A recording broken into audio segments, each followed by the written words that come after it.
So summing up, time series model. Now, yes, we're talking about the model and not time series in general. It's having a level, which is basically a level in terms of sales. Can be constant, has to be constant, basically the level. Then you have trend, what we talked about before. It's an increment or decrement of sales in time. And you have cycles. That's it. That's all that you have present in time series models, and basically that's all that you have present in APO, right? It looks simple, but it's actually not that simple, because you have multiple models that tackle each one of these behaviors. So tackling more in this general time series modeling introduction, time series modeling is about looking at past behavior to predict future behavior. And this is why we talk about them as being inertial or inertial models.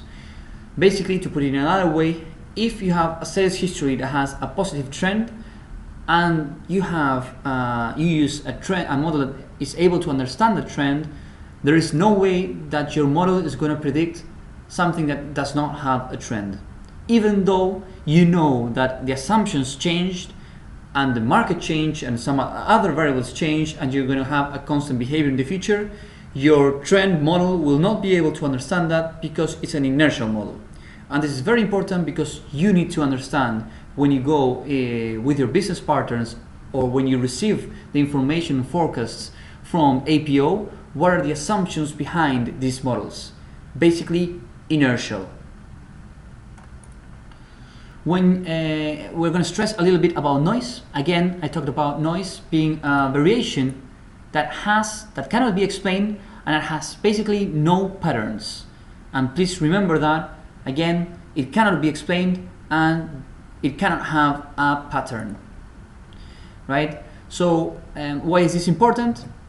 Because some models will look like they are understanding the noise as a pattern, but you need to understand a little bit better than the model that that is not a pattern, and that should be not followed by the models. That's what we call overfitting. So basically, adjusting a model with parameters so much that it ties very close to reality in the past, but because that is not a causal adjustment, and that is not basically a pattern within the noise, when you go into the future, you have a very poor predictability.